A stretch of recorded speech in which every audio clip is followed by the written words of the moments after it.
Hostel ಆಸ್ಪತ್ರೆಗೆ 4,000, ಹೋಟೆಲ್ಗೆ ಬರೀ 1,000. ಸರ್ಕಾರದ ಸಿಲಿಂಡರ್ ಹಂಚಿಕೆಗೆ ಹೋಟೆಲ್ ಮಾಲೀಕರ ಬೇಸರ. ರಾಜ್ಯಕ್ಕೆ ಬೇಕು 44,000 ಸಿಲಿಂಡರ್ಗಳು. ಸ್ಥಿತಿ ಗಂಭೀರ ಅಂದ್ರು ಮುನಿಯಪ್ಪ. ಕೇಂದ್ರಕ್ಕೆ ಸಿಎಂ ಬರಿತಾರಂತೆ ಎರಡನೇ ಪತ್ರ. 48,000 ಮೆಟ್ರಿಕ್ ಟನ್ ಗ್ಯಾಸ್ ತಂತು ಶಿವಾಲಿಕ್. ನಾಳೆ ಬರ್ತಾ ಇದೆ ನಂದಾದೇವಿ ಶಿಪ್. ಮೆಡಿಸಿನ್ ಕೊಟ್ರೆ ಎಲ್ಲ ಹಡಗು ಬಿಡ್ತೀವಿ ಅಂದ ಇರಾನ್. ಕೇಳಿದ್ದು 230 ಪ್ರಶ್ನೆ, ಉತ್ತರ 84ಕ್ಕೆ ಮಾತ್ರ. ಸಚಿವರು ಅಧಿಕಾರಿಗಳ ವಿರುದ್ಧ ಸ್ಪೀಕರ್ ಗರಂ. ಸಭಾತ್ಯಾಗ ಮಾಡಿ ಖಾದರ್ ಚಾಟಿ. ರಂಗೇರಿದ ಉಪಚುನಾವಣಾ ಕಣ. ಉಭಯ ಪಕ್ಷಗಳಲ್ಲೂ ಟಿಕೆಟ್ಗಾಗಿ ಕಾದಾಟ. ಕ್ಷೇತ್ರ ಗೆಲ್ಲಲು ತಂತ್ರ ಪ್ರತಿತಂತ್ರ.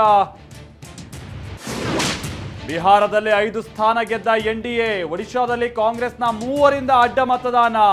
ಗದ್ದಲದಲ್ಲೇ ಮುಗಿದೋಯ್ತು ರಾಜ್ಯಸಭಾ ಚುನಾವಣೆ. ಆರ್ಸಿಬಿ ಅಭಿಮಾನಿಗಳಿಗೆ ಗುಡ್ ನ್ಯೂಸ್. ಚಿನ್ನಸ್ವಾಮಿಯಲ್ಲಿ IPL ಓಪನಿಂಗ್ ಮ್ಯಾಚ್. ರಾಜ್ಯ ಸರ್ಕಾರದಿಂದ ಗ್ರೀನ್ ಸಿಗ್ನಲ್.